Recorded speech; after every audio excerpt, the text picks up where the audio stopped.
Welcome everyone to another episode of Bruvcast. I'm Raj. I'm Mick. What's going on, bro?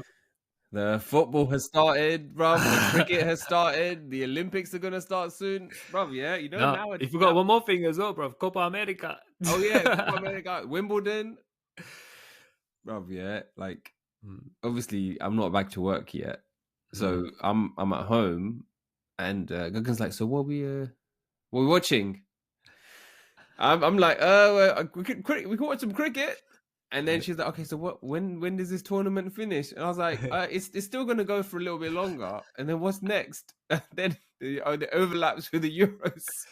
Bridgerton is on hold. It is, she's watching Bridgerton on her phone, bro. It's like, I was like, we can swap. I don't mind watching it on my phone, but she was like, why are you saying stuff you don't mean? I don't mean that. I want to watch the match on a full screen, bro. Bridgerton you can watch in a small screen and it's cash. But watching a football match on a small screen, unless you're, on the move, is less than ideal.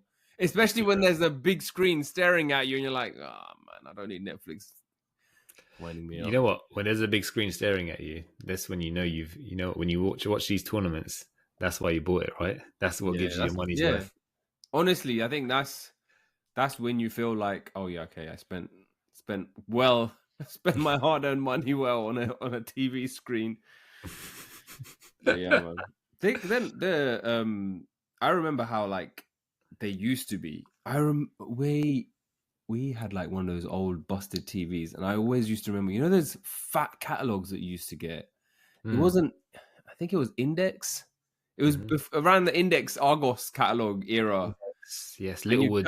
Littlewood had its own one, and you turn the pages and you see, oh wow, this Toshiba 33-inch TV. And then there was one that you could move. You could press on the remote control, and it would move. Oh, right. Do you remember that one? My mama had that. You press a button, yeah, and it would move. Yeah. Like a spaceship. I always used to dream at. I remember memorized what page that TV was. Obviously, that TV never graced our house, but I was a big fan of that one. I wonder when that TV. I'm convinced he got that off the back of a lorry, bro. Yeah, because that was too flash for him to have, bro. Yeah. Why? Because the TV wasn't like it stood out in the yard. Yeah. Everything else was like just not on that same level as the TV. When we used to live on top of our shop, yeah, everything was dated, and we had this one Kenwood hi-fi system, yeah, like 7 stack. Yeah. Oh, I had that. Yeah. And it had massive speakers, and everyone would just, when you walk in to the house in the upstairs, everyone's attention is draws to that, and I'm like, yeah. And considering that, we had someone living with us who was well connected with the number 2, yeah, at the time, yeah, number 2 Mal, bro, yeah. Is that what is known as number 2 Mal? Yeah. Second number, isn't it, bro? Is that what they say? Second number? I think that's the phrase. I don't know what it means. Really? I've never heard that phrase. That's one of your lot's thing, man. You funny. Nah, man. No. You just don't associate with those kind of people, innit? That's what it is. Honestly, I haven't heard that. Yeah. That's what they say. That's what they say, man. He's second. Second rate. Yeah, second. I think so. That's what I think of it. And then, so that was where that hi-fi system came from. That's where it came from, man. That's where it came from. And then it graced my room. Then it graced my room for years, yeah? And then it was gone. I don't know where it went. Then you had to stack all the CDs, keep all the CDs. Was it the one that the CD thing would rotate? No. So this one was like you had the amp, and you had another channel. Then you had the CD thing. So my CD thing, you press it, the button, the door, the LCD door opens up like a gate. Yeah. Oh yeah. And then the CD changer pops out. Yeah. And then you put the CDs in there, you put that thing back in, and then you press the button, the thing rolls back up. And then you had a few more bits, then you had the record player at the top. 2 massive speakers. Yeah. But they didn't put, do you know what, when I think back, I used to think to myself, these are huge speakers, yeah. They used to come probably up to my knees, yeah. And I was thinking to myself, they don't pack much, punch for. Oh, really? It was not. Yeah. And then it was more about the looks, the aesthetics. I mean, think about it. Yeah, something stacked, about a meter and a bit high. Yeah, And then used to get then after that in 2000, 2001, 2002, the actual other type of hi-fi systems, not the mini ones, but they were a bit more compact, weren't they? Yeah. Yeah, I man. think But we had a Kenwood one, but it was more of a compact one. It wasn't like, it didn't have the stacked things. Because I think vinyls were going out, and I was saying vinyls have never really gone out. But if you see a vinyl these days, they're real vinyl music enthusiasts. Yeah, if they're listening. Well, it's coming back now, right? You have these new vinyl like digital players now. So yeah, I think they're doing a resurgence. But yeah, man. Yeah, Euros though, isn't it? Yeah, I'm looking forward to it, man. I think it's going to be a good tournament, and nice to be able to catch more of the games than I usually get to watch because I'm at home. So yeah, it's bigger, isn't it? This year it's big. This time round they've had more countries in it, so it's going to be a bigger tournament. And also, there's a lot of popular nations in it, but there's some what was it, outsiders as well, man. Wild cards, underdogs who are actually playing well. Yeah, I feel like it's going to be a good one, man. Do you have a prediction of who you think is going to win it? Oh, do you know what? I mean, I do think like England. Why you gotta say it, man? I just think they got a good chance, man. I mean, I've seen a lot. I've watched a lot of it. Yeah. And you know what? Not one team stands out for me. And if any team does stand out for me, yeah, it's one which is an underdog at the moment. I mean, what was it? Slovenia. I'm not going to say they're going to win it, yeah, but the way they dispatched like Ukraine yesterday, I was thinking that was good. That is, But yeah, what about you? I do feel like England's gonna get far. I was actually impressed with Germany, man. The first game, because like they were all saying, "Oh no, it's not the same Germany. They don't have those superstar players." But then when it came down to it, I mean, that is an obvious one, but they're on home turf, innit? So you expect them. You do expect them. France obviously will go far, and Spain. I think it'll be those. I think we will be the least. Yeah, exactly. I can't see. I would like to see like, I don't know, like Georgia or Albania or someone, in the mix, man, just to make it interesting. Yeah, for sure. But you know what's going to happen, like when England starts to get closer and closer. It's coming home, isn't it? Firstly, that budget will start. And then secondly, you're going to turn into that little kid in Euro 96, bro. With the flags and that popping out your car. No, the flags went out in Euro 96. That was way afterwards. Euro 96 was when like that was the first tournament that I watched that I was like so into. Yeah. Like the first, and I was like following England religiously. Yeah. And then my heart was broken. Yeah, by Southgate. Yeah. By the very man who leads us now. I think he's a good man. I can't resonate with Euro 96. The only thing I can tell you about Euro 96, and it's not because I saw it live, because I was in America at that time, right? Yeah. My first ever tournament that I followed religiously was France 98, because that's when I was back. Yeah. Oh, I wasn't here for that. Oh, yeah. Where were you? I was in Kenya, bro. Oh, fair. I was on the final in Kenya, France-Brazil.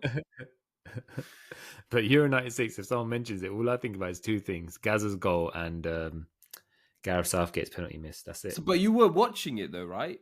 No, over there. You didn't watch it? It wasn't. I didn't watch it. Was it televised out there? No, it was.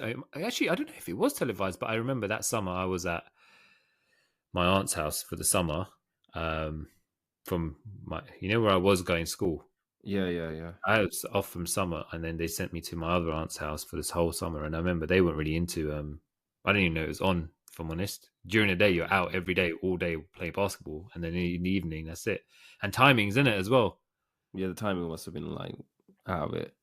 Yeah, I remember watching. We were watching it at school. The teacher would. Yeah. There was. I think it was the England games. They let us watch them. Which I don't think they do nowadays. There's no way the teacher's going to be like, oh, yeah. Maybe it's South London schools, in it. I'll be like, yeah, it's cash, isn't it? Teacher's got on a break, let you watch it.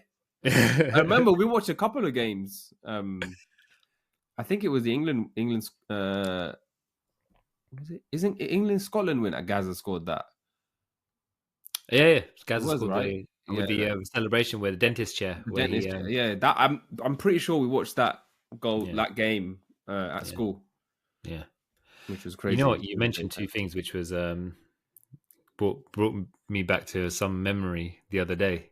You What? mentioned Kenya and you mentioned teachers. Yeah, so on the Saturday just gone, Yeah. we went to the my kids have a summer fair that their PTA run, so they can raise money for the PTA, so that they can reinvest it into facilities for the school, right? Yeah. So every summer there's a summer fair on the school grounds, and they have, teachers are there. You buy tickets to go. There's raffles. There's all these different games and things for kids, and they can win prizes and stuff. It's like a fun, like a small fair basically, right? There's barbecues going on, all that kind of, and all the money and proceeds go to the PTA so they can reinvest it for the kids.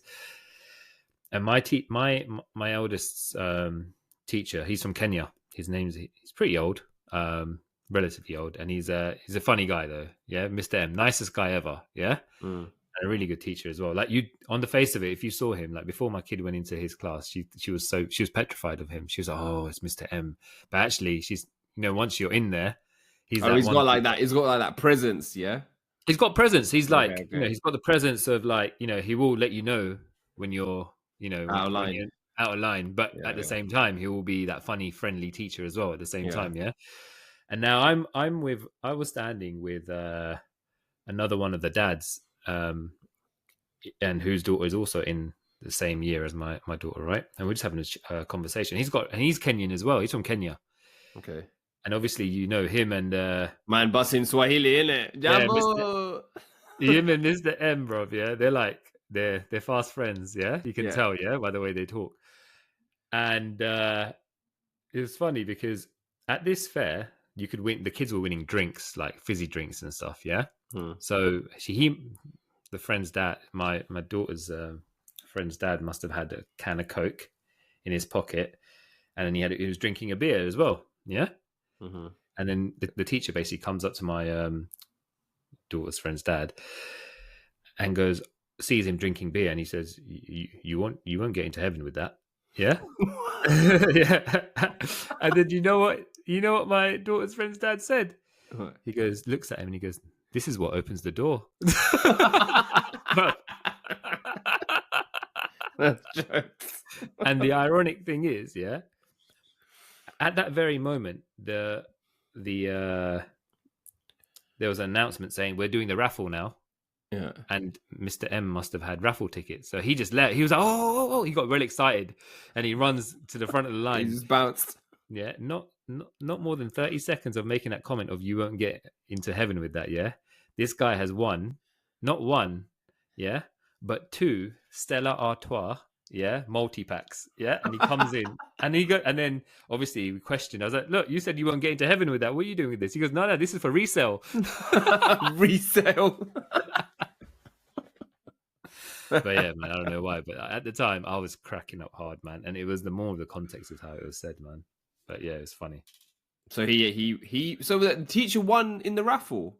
Yeah, because everyone buys raffle tickets, and everyone can buy. That sounds suspicious, man. But it's the PTA who put it on, isn't it?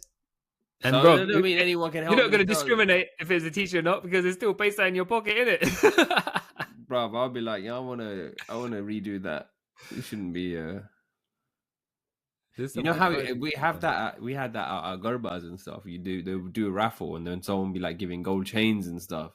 Oh, really? Like, all the Sonys, isn't it? Yeah, all the Sonys, bro. And I was like, there's some Garba going on here, because it would always be like a local man's that were winning, and I was like, nah.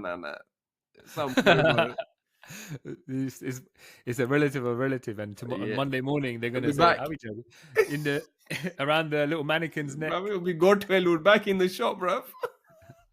And then the person who wins it and brings it back gets a little bit of commission. Yeah, a little bit of muscat.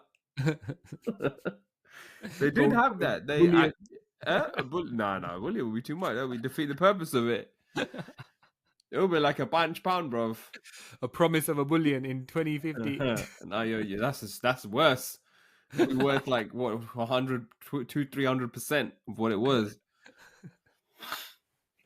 But that's the worst one though, isn't it? Like if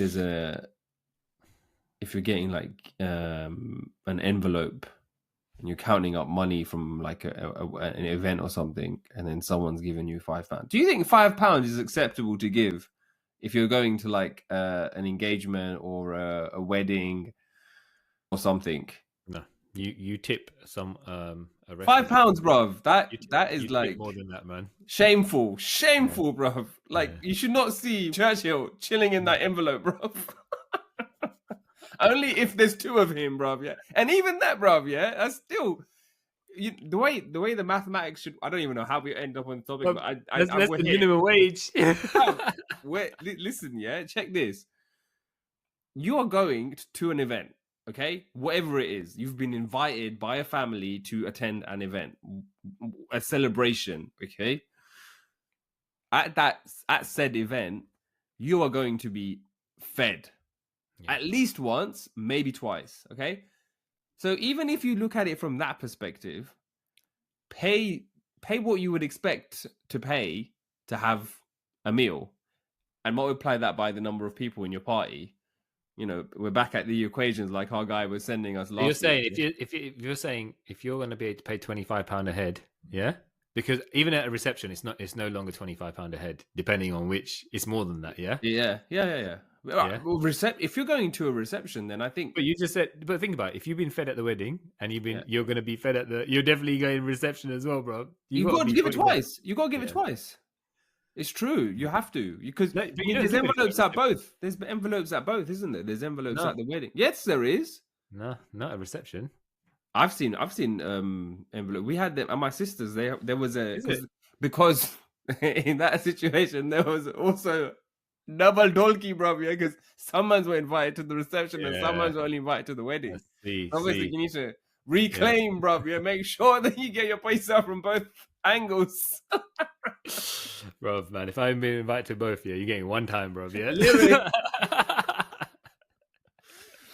it's true though, but the £5 should not be there. Nah. You have to. The bare minimum is like. Bro, you can't be paying someone what you paid for your parking. Yeah, exactly. Especially these days. Yeah. The thing is, though, it does happen. I'm sure there is at least one of our listeners that has seen Winston chilling. Yeah, bro. but you never know, yeah, because it could be. I'm going to play devil's advocate, yeah, but at the same time, think about it. They're probably thinking it as like, well, actually, how much is it going to cost me to attend this wedding? Yeah, so okay, my train ticket or my parking, yeah, petrol la paisa. So you start off with, this is the allowance I have for this wedding. Yeah, you got £100 right here, and then you keep taking £5 back. Yeah, every time £5 petrol, £5 parking. Yeah, £5 at the gas station because it's snacks for the journey. If we're coming and it's a long way, then we need some snacks.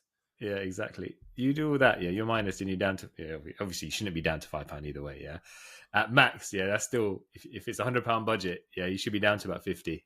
The 50, yeah, 50's fair. 50's cash, isn't it? 50's cash. It does happen, man. I don't know. Anyway, it doesn't even matter. You know why? Because if that person gives you 5, yeah, you know how parents are, innit? They want to know, innit? They write that shit down. No, it's a record, bro. Yeah, you know that's what you do afterwards, after the wedding and everything. You get the ledger out, so you know when it's time to go back. It's like no.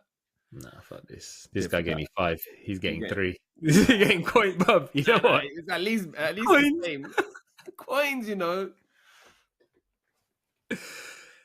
Well, you hand the envelope and it's just rattling. It's just jingling. Ding, ding, ding, ding. A penny just falls out. I don't know how we ended up here. That's actually, you know what? Saying that though, yeah. That's why there's the smart people who they're like, I'm not going to look bad, so I'm going to hitch a ride in it. That's my petrol. That's not my... No, but you know, sometimes people, if you're hitching a ride, they'll ask in it. No, petrol. Petrol na de jojarak. I don't know anyone's done that, but I can imagine it happening. Or like they'll be like, "Oh yeah, you drive to my house, and then we'll go there." That's definitely happened. My dad's definitely done that. Yeah. To save money on petrol or for added company on the trip, he's driven probably out of his way to someone else's house, and then they've both driven from that place to the location and then come back. Yeah. So yeah, it's true.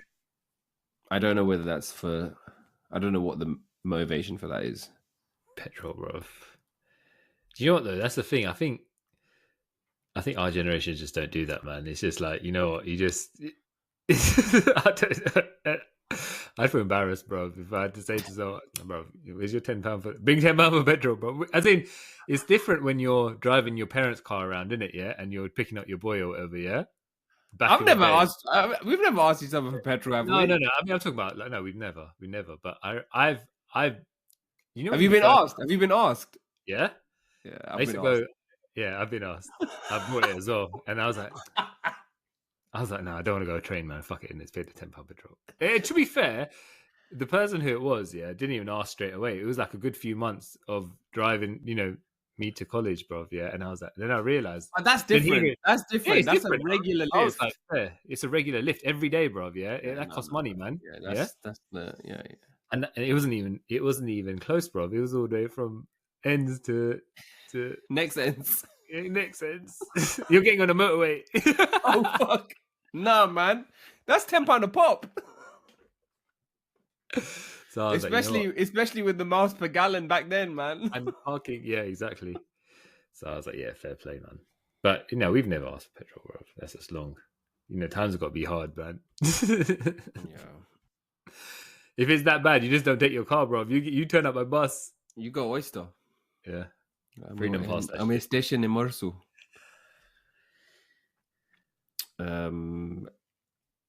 What did we want to talk about today? Okay, should we get into the struggles? Let's do it. Do you have a struggle to share, or shall I start? Your struggle is my struggle. Right. Okay, let's do it. Okay, this one's a bit of a roundabout one.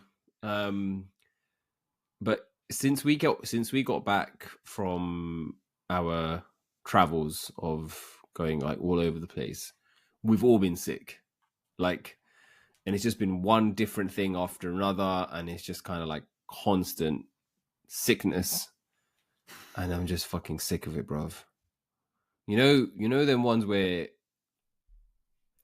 everyone is out for the count, right? Yeah. But then you also have a situation where there's a child who is unwell, who doesn't know what's happening to them, but is just angry at everything. And then you're tired and you're unwell. And it's like, it amplifies the situation. Plus you're jet lagged. So yeah, the struggle was real, bruv. And does this make you guys, does it make you snappy? Yeah, bruv. There's been times where in the middle of the night, I must have woken up and I was asking, we were like, we need to check if she's got a fever. I couldn't find the damn thing. The ear thermometer. Yeah. And then found that, and then Gagan was like, okay, now you need to make some milk. And I was trying to figure that out, but I was half asleep, man. And she was like, why are you so out of it in the middle of the night? I was like, it's in the middle of the night, man. And she was like, you get confused so easily. I was like, yeah, of course I do. I'm still in sleep mode. I'm like sleepwalking. I'm not good, bruv. Some mans, they can wake up and be good. Yeah. And be good. Like they'll jump into a car and drive, bruv. Yeah. Anywhere you want to go. You want to go to McDonald's, they'll be up and out. Yeah. Me, I'm like one of those old school like computers that when you used to do all the writing on the screen, loading, bruv, loading, MS-DOS keys, all that shit, checking the RAM, checking the modem, checking all of that, all that stuff. And in the process of that boot up time, if I'm given any instructions or I need to do something, there's an 80% chance it's gonna happen. But there's also that risk that I'll mess something up. And when you're sick, that percentage goes down to about 40%. So it's just been not nice. And I think when it comes to kind of like health stuff, bruv, I feel like the older you get, the more shit lingers. Yeah, man. I remember back in the day, bruv, you'd get sick and you'd be out. I used to be sick and go to the gym because I'll be like, oh, you know what? I'll just sweat it out and I'll be fine. And it would work. I'd be like, it wouldn't last very long, right? Yeah. Nowadays, it just kind of you get these colds that come back. Like you think you're over it, and then all of a sudden, you're sniffing that Vicks all over again. Or there's other shit, like other niggles that you have here and there, and then you go to the doctor, and then before doctor will be like, oh yeah, just take this and you'll be fine in a couple of days. You'll be fine in 10 days. Now you go to the doctor and they'll be like, yeah, we just need to do a bit of investigation here. And you're like, what would you mean investigation, man? Give me the fucking medicine. What have you got to like open up the books and, prod and stuff? So I just feel like the older you get, it's more and more kind of like health is a very precious thing, man. And whenever it gets taken, whenever something happens, it just makes you think, man, fucking hell, if you're happy and you're healthy, then you're happy, man.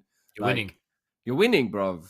It's not fun, man. And I think it's just made me think about, like, I've got friends and stuff that are going through shit and have like, health issues and stuff. I have a friend who's got like a persistent headache, and she's never known a time where she's not had a headache. But when you speak with her and you talk with her, she's the nicest, most sweetest person. And you're like, how do you just like carry on and just work through it? It's so rated. And I think there's so many people out there that are just going through pain, right? Like whether that's physical pain or mental pain, and you wouldn't even know it. Like you talk to them and you're like, shit. And then if they open up and they tell you what they're going through, you're like, oh my God, I had no idea. Like some people can just kind of, some people can just kind of like, mask it really well. Yeah. Sorry, I was just going to say. So go on. I'll I was just going to say, I was just thinking about that, and like this week, and just generally thinking about like health and how important it is. And I feel like I'm definitely a hypochondriac. Like any small thing happens to me, brother, I'm out. I'm researching that shit, and I'm like, and then you search online, everything ends in cancer. Everything ends in like the most worst possible. Everything ends in cancer, bro. Always. You could have something on your nose. It's like, okay, this could be a sign of nose cancer. You know what? Sorry, go on. No, go on. I was just going to say, like, you said that they mask it really well. But I don't even know if it's them masking it, bro. I think what happens is, even anyone, right, going through something, after a while, you go through that phase where you do mask it initially, and then it becomes part of, like, part of daily routine, and then you're not even masking it anymore. You just accepted it. Yeah, you've adapted to it.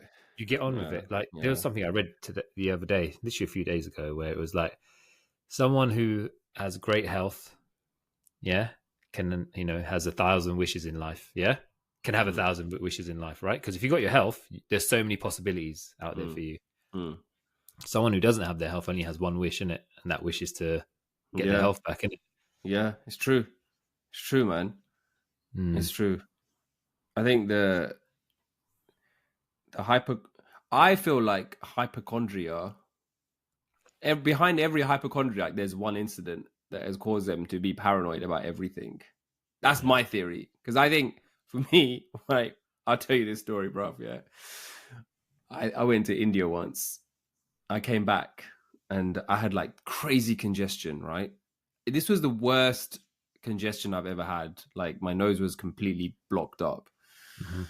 And I was back at home I was living at home. My sisters were there as well. And around this time, my sister had just got engaged, but they had my two sisters had just bought a car. I don't know why the engaged story. Maybe the engaged part is relevant, maybe it's irrelevant. Anyway, both my sisters had bought a car, a Polo, silver Polo. This car was like one of those ones that you buy from this dealership, and there's definitely something wrong with it. Well, we didn't know at the time. This car would stop randomly in the middle of the road, and you wouldn't be able to restart the car, right? And there was an ongoing thing to be fixed, and her father-in-law to be was actually like in the process of getting that car fixed and getting that car sorted, but it hadn't been done at this point. So that is the car that we have in the driveway. I'm come back from India and I'm not well, like just completely bunged up.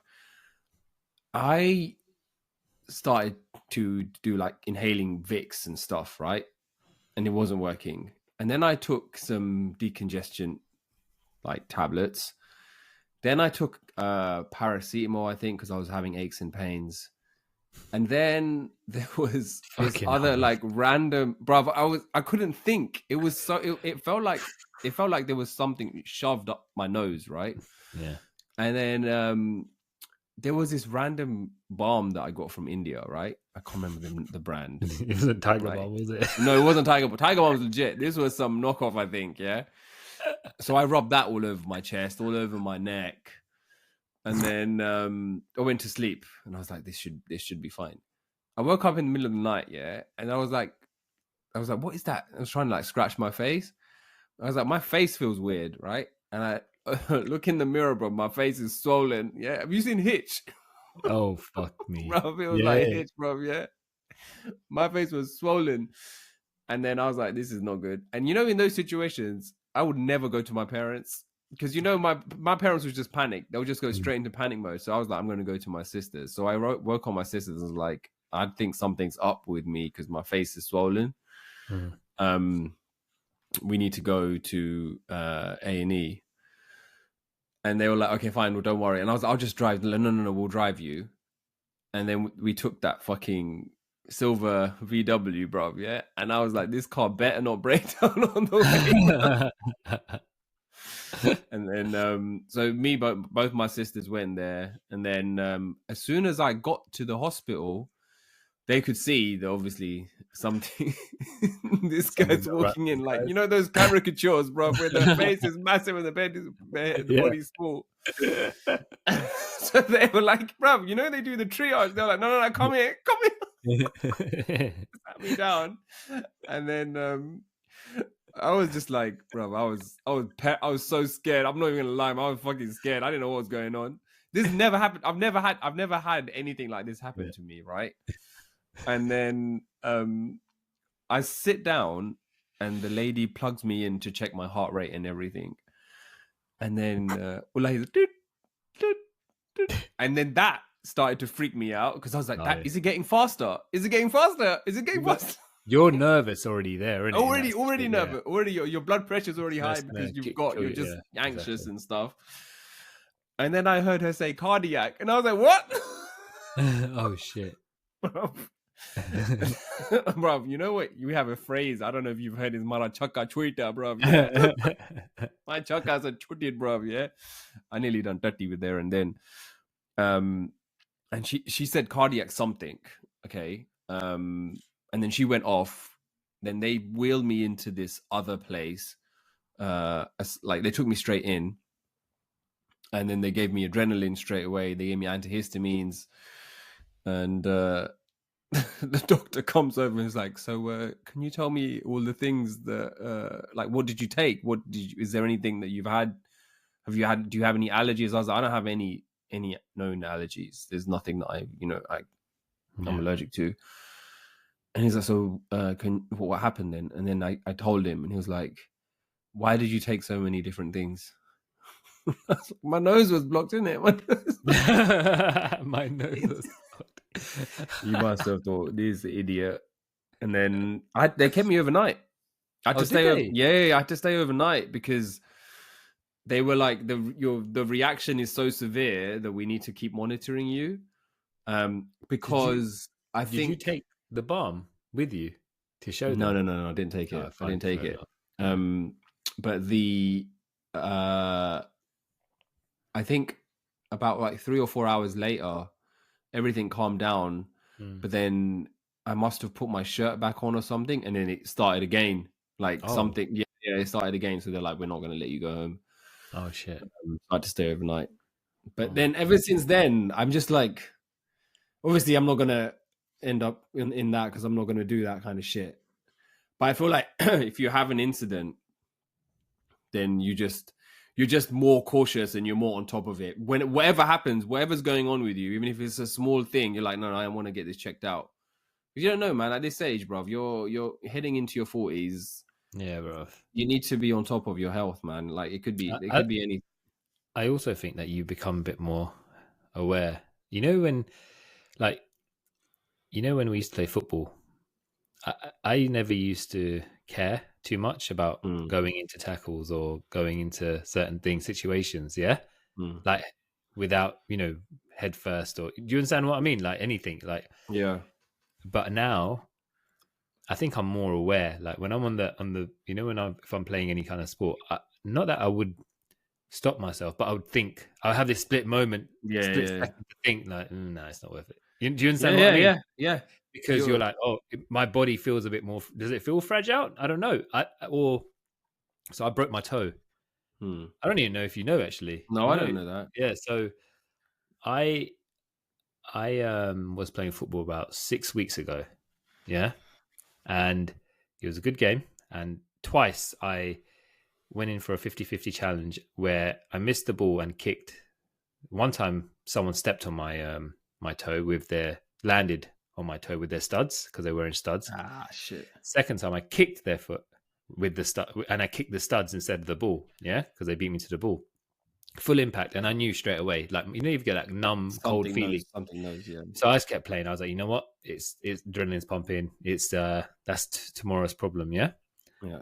I came home and my foot was purple and swollen. Yeah, purple and swollen. Finished. Yeah, I was like, yeah, this isn't good. But I just started a new job, and I had to be in the office next day, bruv. I put my feet into a shoe. And it wasn't until I started walking down my hill to the station. This walk normally takes me 15 minutes, bro. It took me 30 minutes. Yeah. Still went in. You still went in? Still went in. The whole day. Bang your little foot, bro. Yeah. And then even my colleagues were like, should you be in today? I was like, you know what? I didn't know. I didn't have the heart. I didn't know what I could say. I didn't even want to tell the truth that you know what I mean, innit? So I was like, you know what? Rather than being that guy who's not turned up, who's got a broken toe, bruv, yeah, and he's like clearly in pain. He's like, no. I came home. I came home, yeah. That's when I realized, yeah, I made a mistake, bro. My foot was twice the size it was the night before, yeah. Like it was finished. This is the thing. The thing happened on the Wednesday. I went into work on the Thursday. I didn't go to the A&E until after work on a Friday, yeah, and the guy goes, yeah, can you wiggle your toes? I go, yeah. He goes, you should be fine. Let's go get X-ray. Went and got it X-rayed. He goes, came back and he goes, oh, I didn't realize this, but yeah, your toes broken, full complete break, and fracture of your metatarsal as well. Yeah? Oh shit! He goes, can't do any surgery, nothing. It's just got to heal itself. So you had to strap it up. Yeah. It's been about 7 weeks, right? And now, I mean, I'm able to walk fine, whatever. The toe's still a bit, I can still feel swollen in not the toe that was broken, but the one next to it, yeah? So that's, now I'm like thinking to myself, shit. So now I am a bit para because it's not gone back into its normal shape.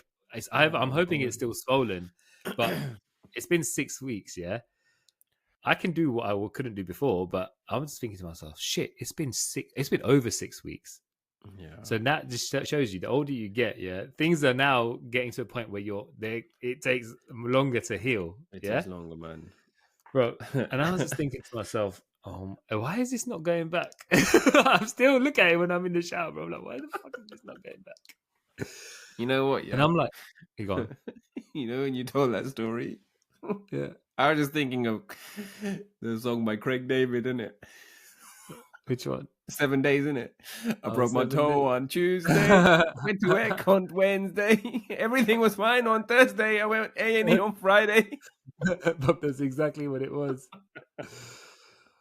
And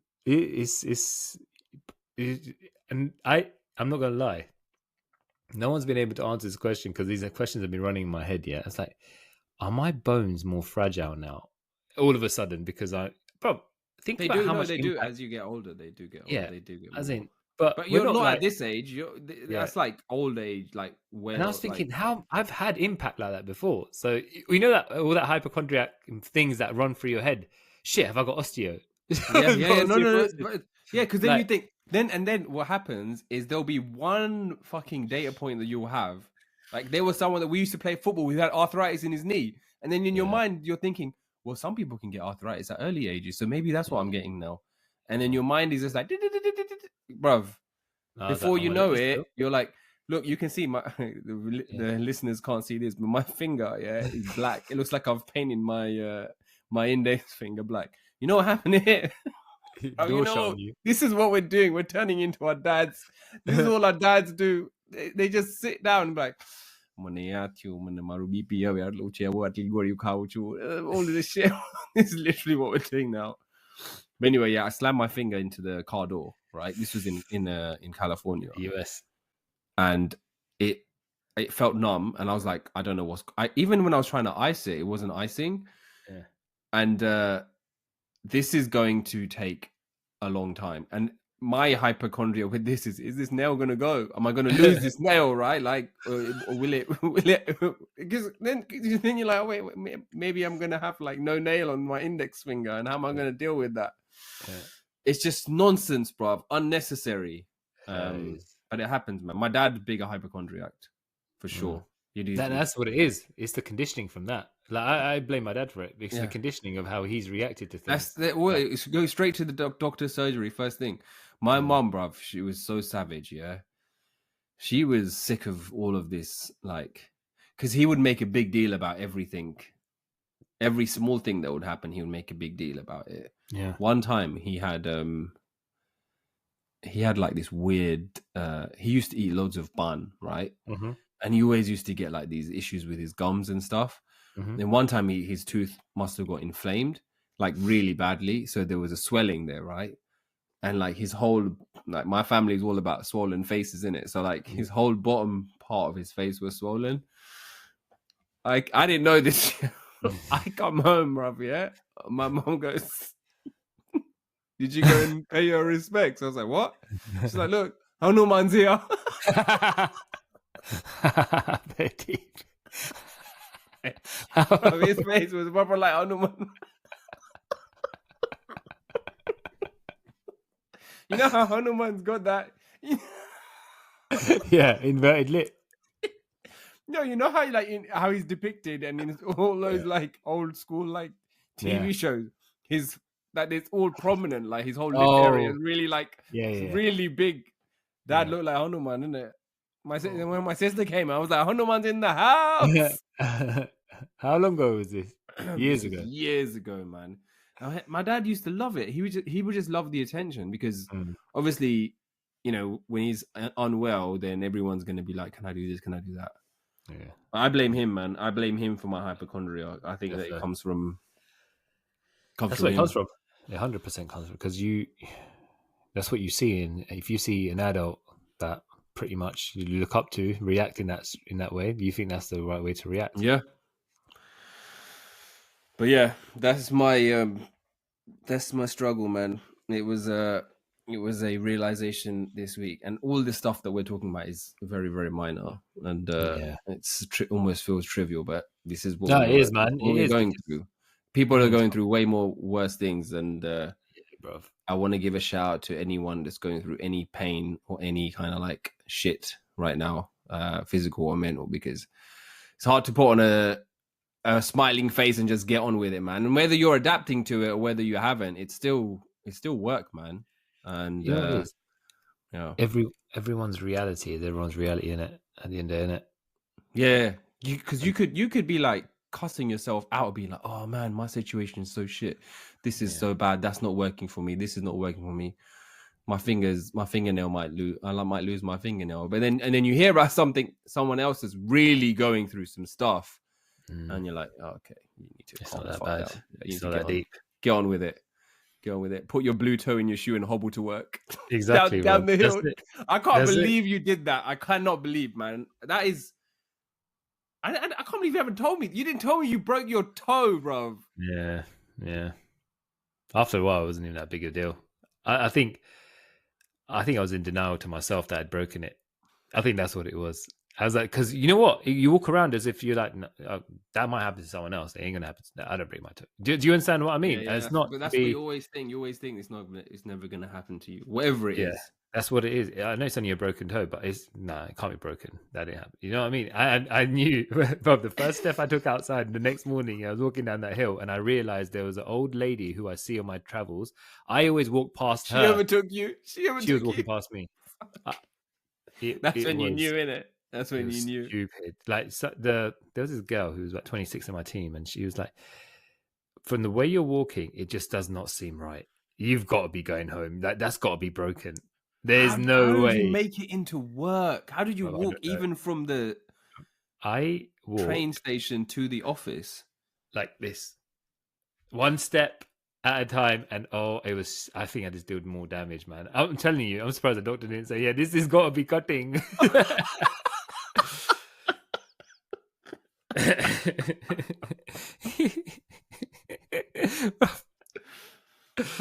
Oh man. And do you know what it is as well? Demoralizing thing is when you get injured and someone says to you, yeah, you got to stop playing football, you got to pack it in. I was like, nah. You know what I mean? Is that what they said? No, the doctors, but so anyone. Like, if you say to someone, I broke my toe playing football because they know you've been playing football for years, it's like, I mean, Rob, have you seen how many footballers actually play with broken toes? As in, also, that's what I'm saying. You know, these are professional athletes, right? Yeah. You don't know. You hear about the main injuries that keep them out, but the ones that they say, oh, they're fit to play. There's pretty much all of them have got injuries that they're playing with. And that's why they have a few issues mentally as well after, because they've been playing through that pain barrier, isn't it? All they're taking injections, all those injections they put into their foot or whatever just to play. I remember there was I can't remember who it was, but there was an interview with like a cricketer, and he was basically saying most of his teammates and himself were just on anti-inflammatories for most of their career, because there's always something, and you're just constantly just taking anti-inflammatories because there's something's inflamed all the time, and you just play through it. And you're right, man. You only hear about the severe injuries, but all these, like when they say, oh, he's got a little niggle or he's got a knock, that's an injury. That's still an injury. There's still pain there. There's still muscle that's damaged or like bone that's like healing. You know, like for example, Arsenal had barely any injuries this year. That they didn't have many. Right? From what we. But Arteta had a full squad to pick from pretty much every game. Are you telling me that none of those players they were playing through injury? They weren't playing through injury. Saka was for sure. Saka was. You can tell. Jesus was. Yeah. I'm sure Saliba was. Yeah. I'm sure Gabriel. There was something, right? Yeah. But at the end of the day, the difference is that they're getting paid millions, and they have. It's a case of if you got a broken toe, you got to be walking to work. You got to be walking to training ground to just train. You got to be skipping. You got to be skipping. You got to be skipping, bro. Wait, but okay, come on now. You're telling me, even if your toe was broken and you want a Saliba salary, would you still be hobbling with that? Would you be overtaking that? If I was a Saliba salary, I'd run, Rob. Yeah, I'd cut that thing off. There's no way. There's no. That's what it is, though, isn't it? That's what it is. It's. I mean, if you're, that's what it is, bro.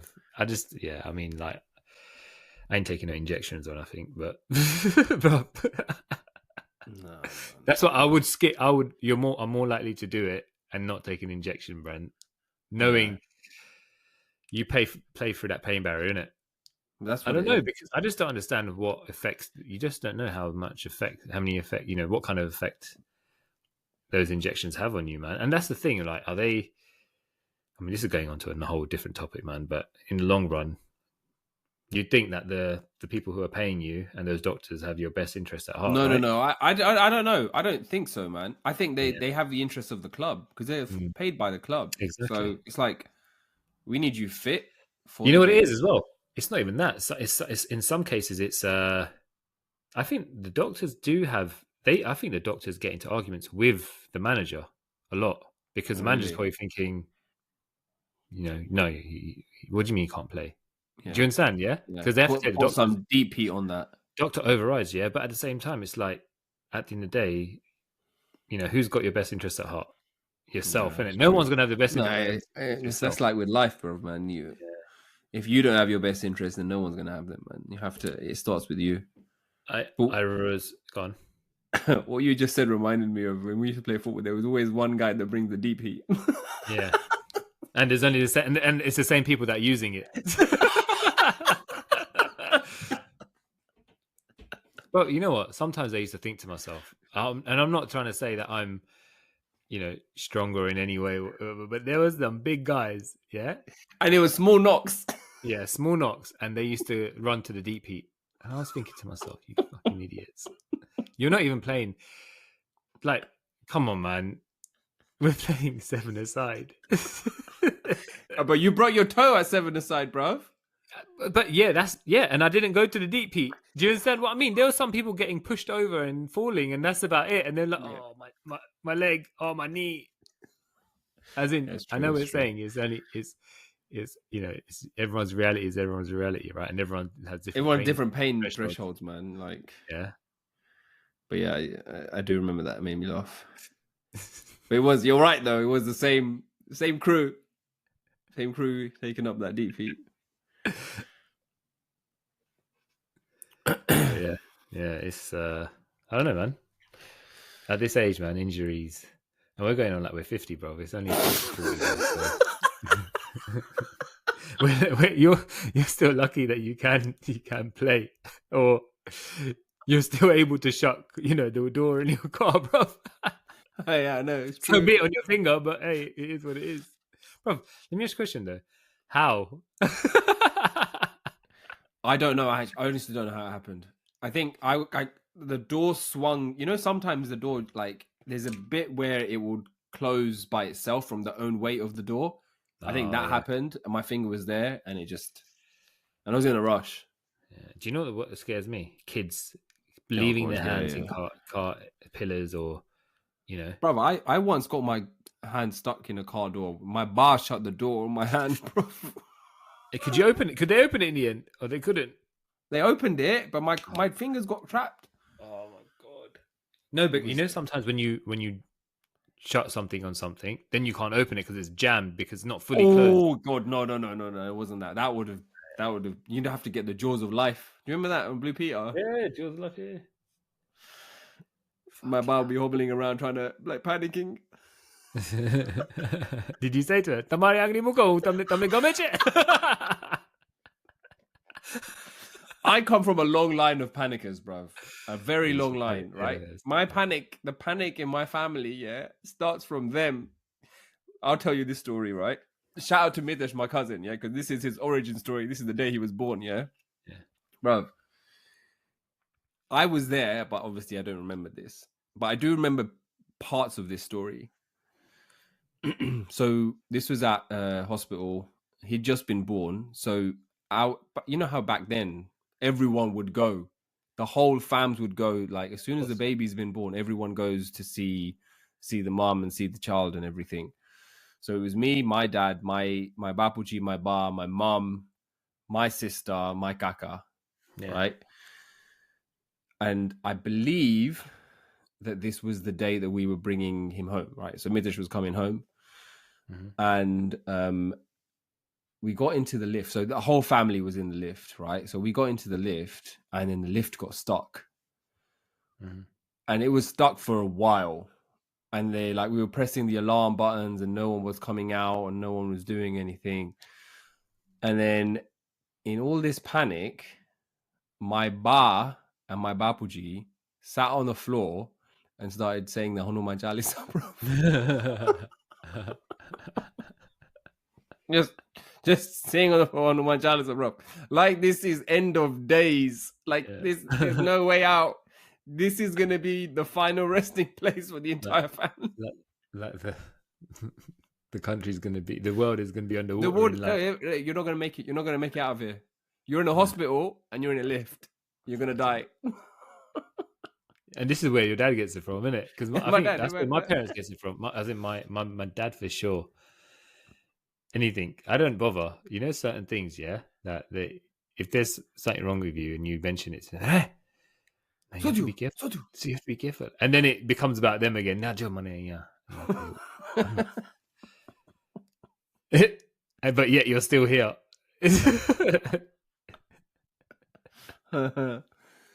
It's remarkable how quickly they can turn the conversation into their own story. Yeah. With it, you wouldn't even realize you'd be going into a conversation thinking you're talking about something that you want to discuss. Yeah. And within seconds, it's like that. I'll tell you. I'll give you an example. So when I didn't tell my dad I broke my foot or my toe or whatever. Yeah, my mum did, and I hadn't spoken to him for a few days. And then the next time I called him, the next time I got him on the phone, there was something wrong with him. What was it? I forgot what it was. I don't know if it was his knee or something. I phoned him and I think I said, "How's your knee?" And then he was like, "Oh, how's your leg? How's your foot?" And then it just went back to him, basically. Do you understand what I mean? Like, it was just like, and quick. It was really quick, yeah, on the foot. And then he went back to his knee, yeah, and he's like, "Look, yeah, this is what's happened." And then it was like half an hour of just saying, "You don't think it could be this, do you?" No, I see it. Yeah. And I'm like, oh, man. And do you know what the thing is? You're in that situation where you're like, I could either be a human or be the sun, yeah? It's true. Yeah, you can either be the human or the sun. The sun's the dick. Yeah. And I was the dick, yeah? Because I was like...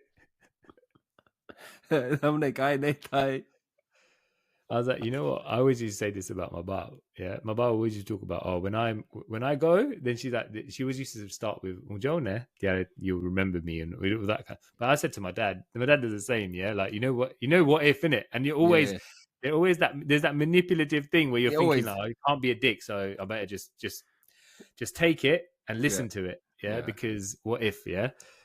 And I said, you know what, man? People mans like you who talk about it never go, bro. Yeah, you guys wait out to the last, bro. Yeah, I know how deep that is, but it's...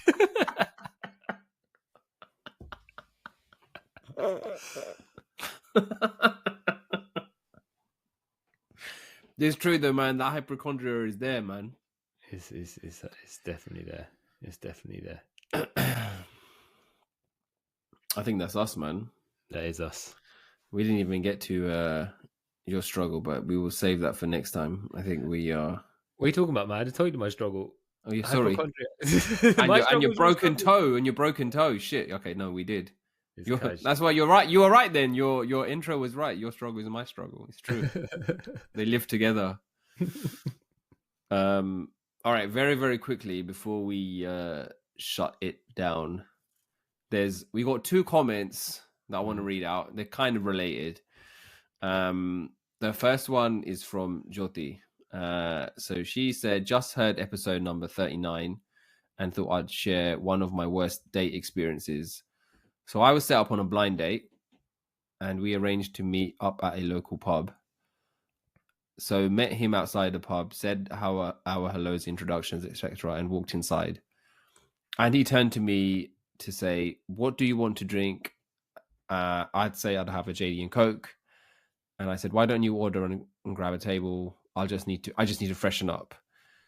Okay, so she went to the toilet. So when I came out of the toilets, I find him sat at the table and I sat down and took a sip of my drink. He hadn't bought me the drink that I'd asked for. It was just a plain Coke. So I said, 'This isn't my drink.' And he said, 'Girls don't drink JD.' At this point, I should have got up and left, but I gave him the benefit of the doubt, which I look back at now. I shouldn't have. The man was already dictating what I should be drinking, and we've known each other all of 5 minutes. So yeah, that's one of my worst experiences. Dude, that's wrong, man. By staying, she validated that it's okay to dictate. It's true. She should have left. She should have left, man. Yeah.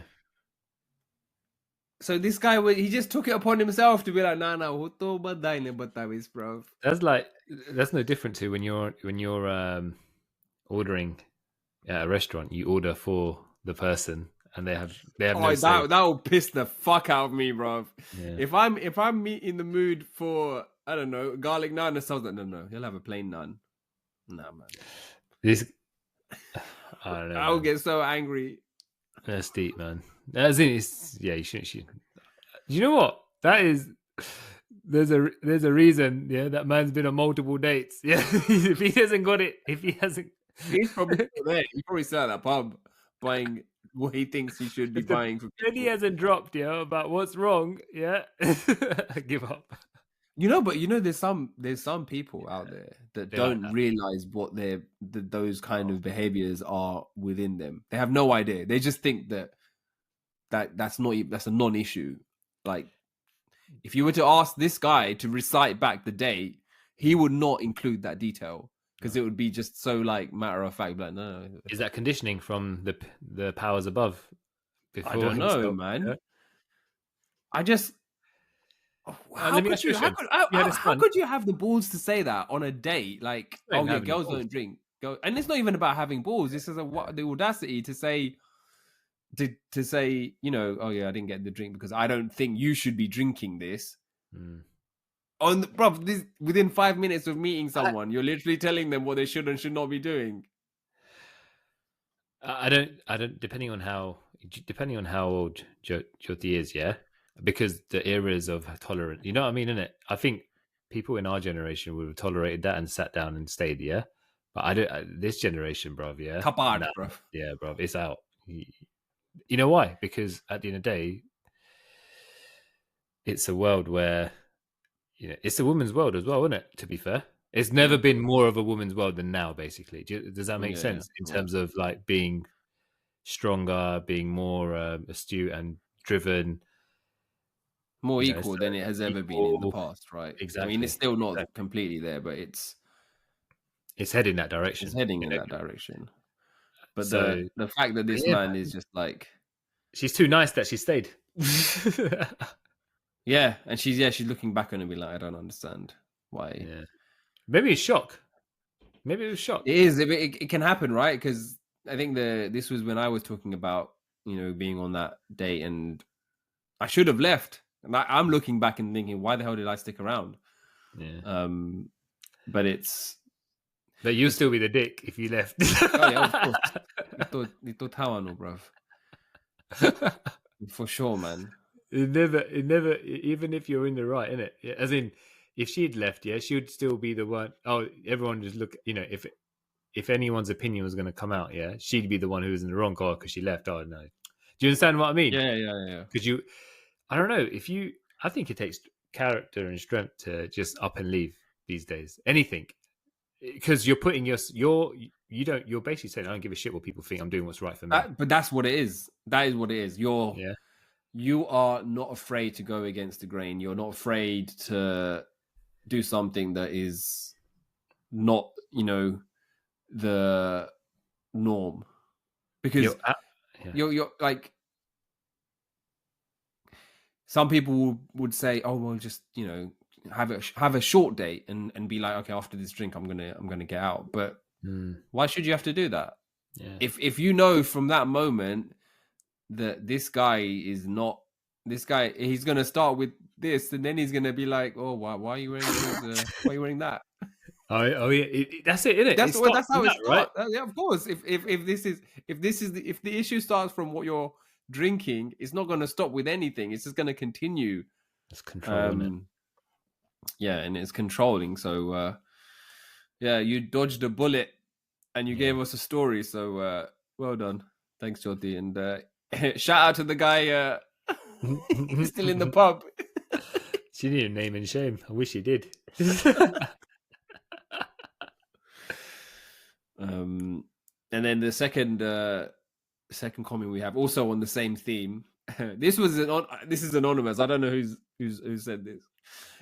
Episode 39 reminded me of my first meeting with my husband because he asked me, how do you think this is going? And up until that point, I thought it was going well.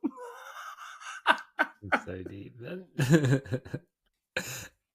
Well, clearly she stuck it out and it worked. She's married to him, so maybe he just needed validation because maybe he did. Yeah, maybe it is fine to say that. But she also had that feeling of like, well, this is a little bit weird to ask this question.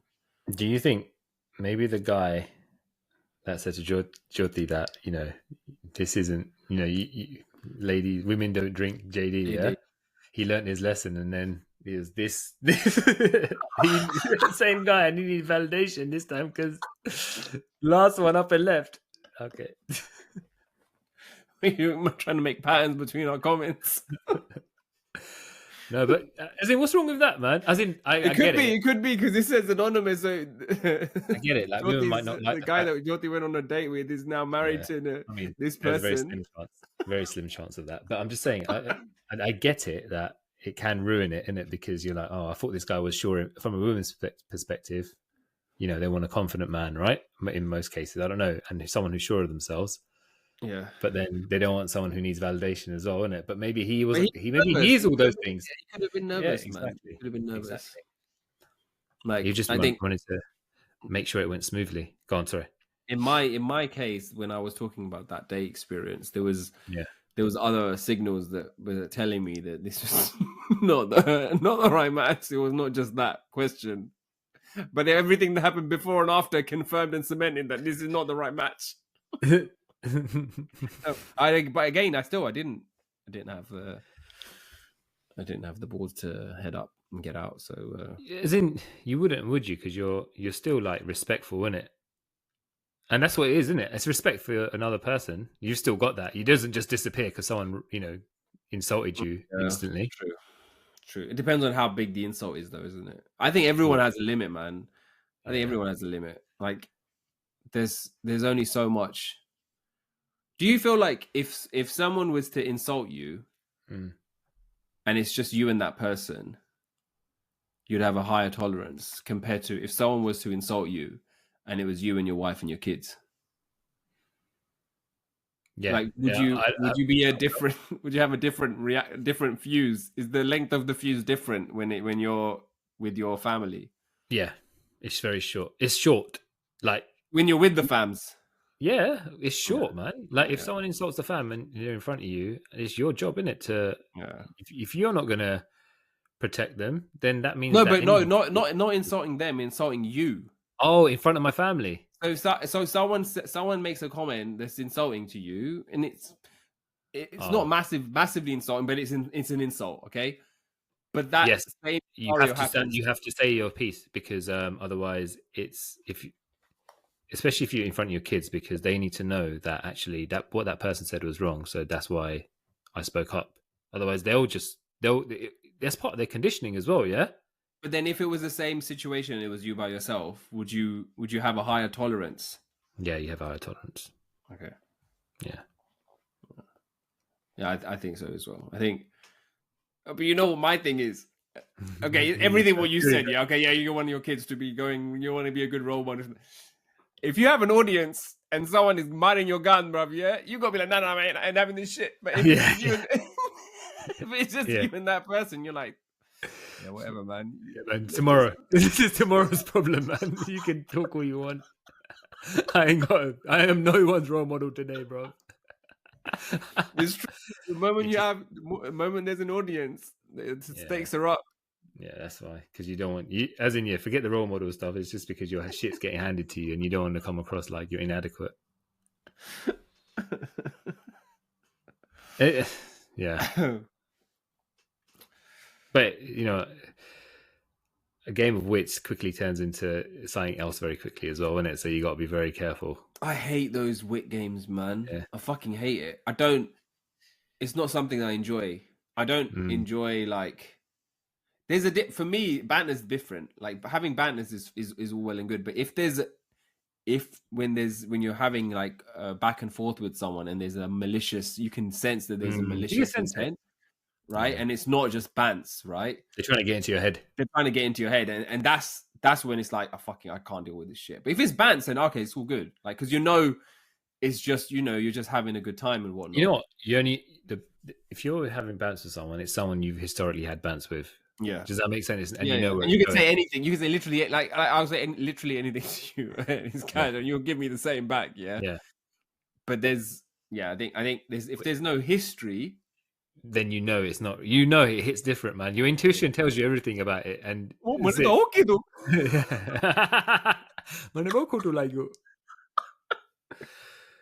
yeah, man. It's I don't know, man. It's one of those things. Yeah. All right. Well, that is us for today. Thank you so much for all of the feedback. As you can tell, we read it out, so please keep it coming. It really helps give us more things to share, more things to talk about. Please continue to rate us on Spotify or Apple Podcasts, wherever you're listening. Please do rate us. We've got a lot of ratings now, a lot of 5-star ratings. The more we get, the bigger we get, the better we get. Please keep doing that. It really helps us grow. And a few shout outs to give out this week. Obviously, shout out to Jyoti for writing in, telling us about that day experience. Shout out to Hinal, Shrina, Vikesh, who have all given us really good feedback. Really appreciate it, and it kind of gives us the fuel to keep going. Anything from your side, bro? No, man, just thanks everyone for listening and rating and commenting as usual. Keep it coming in. We'll see you next time. Share the struggle, find the funny, and see you later, people. Bye. Take care.